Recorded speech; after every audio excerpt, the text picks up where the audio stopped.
I know I'm innocent, Jerry knows he's innocent, we know each other are innocent. And that, to me, it was actually quite calming, because I thought, we're innocent, we're totally innocent. It was supposed to be an ordinary evening on the sun-kissed coast of Portugal. Families laughed in restaurants, waves whispered against the shore, and children slept soundly in their holiday apartments. But inside one of those apartments, something happened that would echo across the world for more than a decade. A 3-year-old girl named Madeleine McCann vanished into the night. The disappearance itself was shocking enough.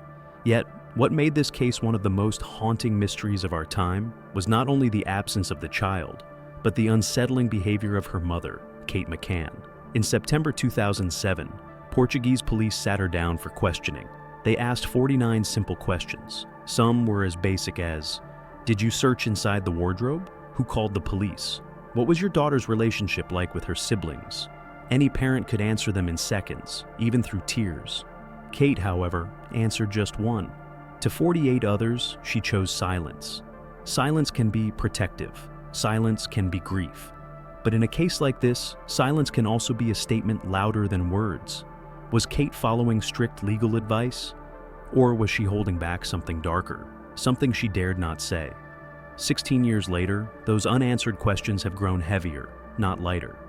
They have fueled theories of accidents, cover-ups, even conspiracies reaching into politics and media. The night of May 3, 2007 was not just the night a little girl went missing. It was the night a mystery was born. A mystery where the most piercing clue may not be what was said, but what was left unsaid. The McCann family was spending their holiday at the Ocean Club Resort in Praia da Luz, Portugal. The complex was designed for comfort, bright white buildings, narrow walkways, and a nearby restaurant where guests could enjoy an evening meal while their children slept just steps away. For Kate and Jerry McCann, it felt safe, too safe. That evening, they joined friends at the Tapas Bar, a small restaurant within the resort. They left 3 children asleep in apartment 5A, Madeleine and her younger twin siblings. The plan was simple. They would check on the kids every half hour, but as investigators would later note, the plan contained cracks wide enough to swallow an entire truth. The first crack appeared in something seemingly ordinary: the front door. Jerry claimed he locked it before heading to dinner. Kate said they left it unlocked so they could slip in easily during checks. 2 parents, 2 different accounts of the same door. A locked door meant forced entry would have been needed. An unlocked door meant leaving 3 toddlers exposed to danger. Which was it? Neither version fit comfortably with the image of attentive parents. Around 10 p.m., Kate walked back to the apartment. When she entered, Madeleine's bed was empty. But her reaction was not what anyone expected. She did not shout her daughter's name, did not tear through the apartment searching cupboards and closets. She did not even pick up the phone to call for help. Instead, she ran back to the tapas bar and burst into the dining area, crying out, "They've taken her." Not, "She's missing." Not, "I can't find her." But a definitive declaration of abduction. The tapas restaurant was visible from the apartment balcony. If Kate had shouted from there, her friends might have heard instantly. But she didn't shout. She ran. And her words weren't those of a desperate mother still hoping her daughter was hiding under a bed or behind a curtain. They were words that sounded rehearsed, as if an entire conclusion had been reached in an instant. For investigators, this was the first red flag. How could Kate know, without searching, that Madeleine had been taken? Why was her first instinct to announce a crime, not to find her child? That night, what should have been an evening of routine checks became one of the most scrutinized timelines in modern history. A locked or unlocked door, a missing child, and a mother's strange choice of words. Details that would spiral into years of suspicion, doubt, and theories that never truly ended. When a child vanishes, instinct takes over. Parents scream, they search, they tear through every corner of the room. But on the night Madeleine McCann disappeared, Kate's actions left investigators and witnesses baffled. According to reports, while Jerry and friends rushed around the resort, knocking on doors, peering under cars, and combing the beach, Kate sat motionless on her daughter's bed. Others searched the gardens and alleys. She remained inside. Some witnesses described her as frozen by shock, while others saw something far more chilling: the composure of someone who already knew there was nothing to find. This passivity was not the only troubling detail. When police interviewed Kate, they expected clarity. Instead, they met silence. Out of 49 questions, she declined to answer 48.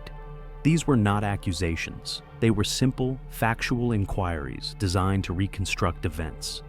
Did you search the wardrobe? Silence. Who called the police? Silence. Did any neighbor offer you help? Silence. There were even deeply personal but harmless questions. What was Madeleine's behavior like? How was her relationship with her siblings? Questions any grieving parent could answer through tears. Yet Kate said nothing. One neighbor later testified that she had offered Jerry her phone that night, hearing Kate wailing like an animal. Still, Kate refused to acknowledge this in questioning. Why deny the involvement of someone who simply tried to help? Then came the most haunting question of all. When you entered the apartment and saw your daughter missing, what did you do? What did you touch? A question that could have provided crucial forensic leads, fingerprints, fibers, traces of DNA. But Kate remained silent, erasing the possibility of confirming or disproving vital evidence. Her silence built not just a wall, but a narrative where the most basic facts of the night, the door, the phone calls, the searches, remained hidden in shadow. Defenders argue that she was following legal advice, protecting herself from becoming the prime suspect. Others believe trauma locked her voice, but investigators saw something else.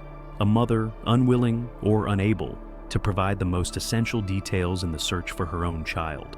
Silence in this case was not passive, it was deliberate. And when viewed alongside her behavior, running instead of shouting, sitting still instead of searching, it painted a portrait that grew darker with every unanswered question. Individually, each moment could be explained by panic, stress, or shock. But together, they formed a pattern. Omissions, contradictions, and choices that made investigators wonder whether Kate McCann's silence was not just grief, but the most revealing clue of all.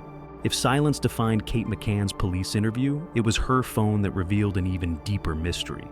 In cases like this, digital traces, calls, texts, timestamps often provide the clearest map of truth, but when investigators examined Kate's mobile phone, they discovered that parts of the map had been erased.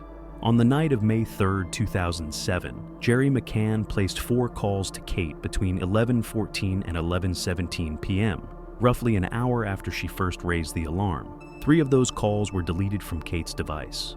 Only 1 remained.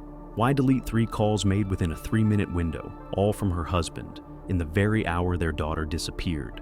The deletions weren't random, they were selective. And this wasn't the only anomaly. The day before Madeleine vanished, Kate had received a call from an unidentified number in Swansea, Wales. She later brushed it off as a wrong number.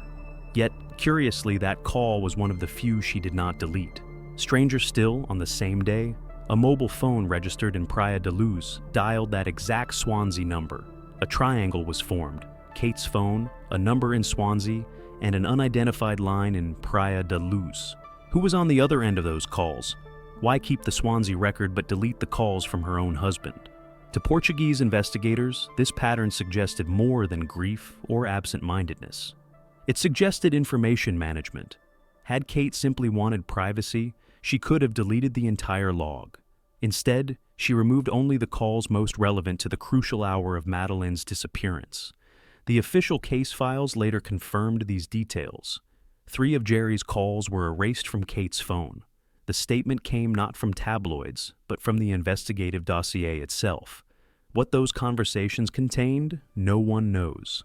They might have been frantic exchanges, desperate attempts to coordinate the search, or they might have been something more. Discussions about what to say, what not to say, what story to hold on to. Deleting a call doesn't prove guilt, but in the context of a missing child, it raises the question that lingers like smoke. If there was nothing to hide, why erase anything at all? Her words may have been silent in the interview room, but in the digital realm, the silence was even louder. Erased calls, unexplained links, and a pattern of selectivity that only deepened the suspicion surrounding Kate McCann. Words matter. Not only what is said, but how it is said, and what is avoided. Years after Madeleine vanished, statement analyst Peter Hyatt studied the McCann's interviews. His job was not to speculate wildly, but to dissect language, pronouns, verbs, omissions, the subtle choices people make when speaking about trauma. What Hyatt found disturbed him. First, there was the constant use of we instead of I. In contexts where individual responsibility was clear, checking on the children, entering the apartment, Kate and Jerry diluted ownership. Instead of saying, "I checked on Madeleine," the phrasing became, "We were checking the children." A subtle shift, but one that blurred accountability. Then came the avoidance of the most basic truth. Hyatt noted that Kate rarely, if ever, said directly, "Madeleine is missing." Instead, she relied on phrases like, "since that night," or "when everything happened." The reluctance to name the tragedy, Hyatt argued, suggested denial, or something far more calculated. He also pointed to the composure in their tone. Their speech was steady, almost rehearsed. Most parents of missing children break down, stumble over words, or choke on emotion. Kate and Jerry remained measured, too measured. To Hyatt, these patterns hinted at two possibilities. Either the McCanns were in profound psychological denial, or they were hiding something. He suggested a hypothesis, never proven, but chilling. Madeleine may have died in the apartment, perhaps from an accident or even over sedation. Both parents were doctors, Kate with pediatric experience. If Madeleine had been given medication to help her sleep, and something went wrong, the temptation to cover it up might have been overwhelming. Hyatt didn't stop there. He raised another darker possibility. Abuse, not necessarily by Kate or Jerry, but perhaps within their circle of trust. His reasoning wasn't based on physical evidence, there was none, but on the way language consistently dodged direct references, on the way grief seemed detached rather than raw. It's crucial to note, Hyatt's analysis is not legal proof. It wouldn't stand in court. But in the absence of physical evidence, his work became one of the most widely circulated interpretations of the case. The conclusion was unsettling. Whether through denial, guilt, or deliberate control, the McCanns' words revealed cracks in the story. And sometimes, Hyatt warned, the truth is not what people say. It's what they cannot bring themselves to say at all. As the official investigation stalled, theories began to multiply. Some were sensational, others grounded in troubling patterns of behavior. Among the most persistent was the theory of an accident, that Madeleine died inside apartment 5A, and her parents staged an abduction to protect themselves. Supporters of this idea point to the unlocked door, the staged appearance of the window curtain, and Kate's immediate declaration, "They've taken her," as indicators that the scene had been arranged. An accidental overdose of sleeping medication, a fall from the bed, or another tragic mishap could explain a sudden, desperate need to create a different story. But darker theories also circulated. Analysts like Peter Hyatt suggested that linguistic avoidance hinted at something beyond an accident, perhaps abuse within a trusted circle. Though no forensic evidence supports this claim, the possibility lingered because of the consistent detachment and omission in Kate's speech. Then came suspicions of political involvement. Clarence Mitchell, the McCanns' official spokesperson, was not a random hire. He had been the head of media monitoring for the British government, a man whose job was to manage narratives at the highest level. Soon after Madeleine's disappearance, Prime Minister Gordon Brown himself was reportedly in contact with the family, and pressure was said to have been applied on Portuguese authorities. Meanwhile, strange details emerged. A bouquet of flowers left at a memorial signed by the Knights Templar, whispers of Freemasonry connections, and rumors of doors quietly closed by influential hands.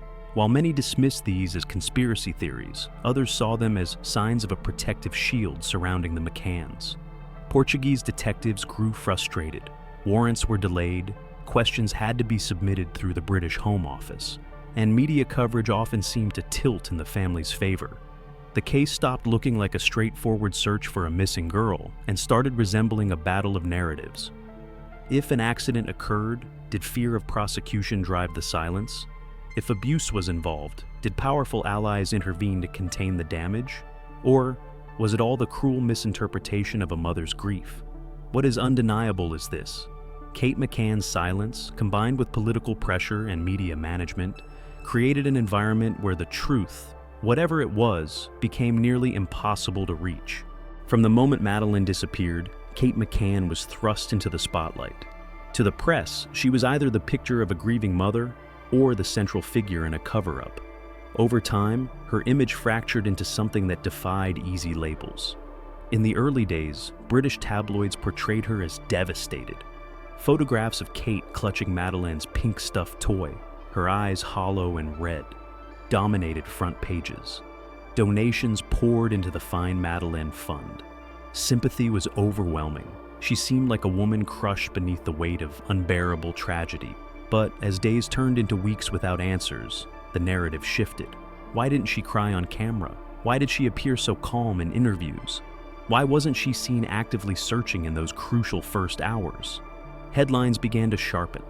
The Daily Mail questioned whether the parents had sedated their children. Other outlets hinted at contradictions in their statements. The divide widened. Supporters argued that Kate was a victim twice over, first of her daughter's disappearance, then of a merciless public that demanded a certain performance of grief. Trauma, they reminded, manifests differently in each person. Not all mothers scream or collapse. Some retreat into numb composure. Critics, however, saw her restraint as something else: calculation. Her silence in police interviews, her refusal to answer 48 out of 49 questions. Her tendency to use collective pronouns instead of personal ones. All of it, they said, looked less like trauma and more like concealment. The controversy intensified when Gonçalo Amaral, the lead Portuguese investigator, published a book alleging that Madeleine had died in the apartment and the McCanns staged an abduction. The family sued him, but in 2017, Portugal's Supreme Court ruled in Amaral's favor, affirming his right to publish the theory based on available evidence. The ruling didn't declare Kate guilty, but it legitimized the suspicion. Legally, Kate McCann has never been convicted of a crime, but in the court of public opinion, she has never been cleared. She exists in a gray area where the law says innocent, but many hearts and minds remain unconvinced. And so, Kate became a symbol, either of injustice against a grieving mother, or of secrets locked behind silence. A figure caught between compassion and suspicion, empathy and doubt, truth and lies. 16 years have passed since that warm May night in Praia da Luz. The Ocean Club apartment has long been repainted, rented to other families, its walls scrubbed of the tragedy it once contained. The news cycle has moved on, but the questions remain, stubborn as shadows that refuse to fade. Kate and Jerry McCann were never charged with a crime. No body was ever found. No suspect has ever stood trial. By every legal measure, the case remains unsolved. Yet the disappearance of Madeleine McCann continues to be one of the most polarizing mysteries of modern times, not because of what we know, but because of what we don't. Why did Kate delete 3 calls from her husband in the very hour her daughter disappeared? Why refuse to answer questions so simple they required nothing but memory? Why, upon finding the bed empty, did she run to the restaurant and declare, "They've taken her," rather than search, shout, or call for help? Silence in grief is understandable. Silence in trauma is human, but silence repeated, silence at key moments, silence before the simplest questions, creates a different portrait. One not of helplessness, but of control. One not of shock, but of choice. And that choice has left the world divided. Was Kate McCann the victim of cruel suspicion? A mother judged for grieving the wrong way? Or was she the keeper of a truth too terrible to reveal? A truth buried beneath layers of denial, fear, or protection. What we do know is this. The tragedy of Madeleine McCann is not only that a child vanished, but that the answers vanished with her. And perhaps the most haunting reality is that the person who could have spoken the loudest, the mother, chose silence. 16 years later, that silence still echoes, louder than ever. So, we leave you with the question that has lingered since that night. Where is Madeleine McCann? And when silence speaks louder than words, what do you believe?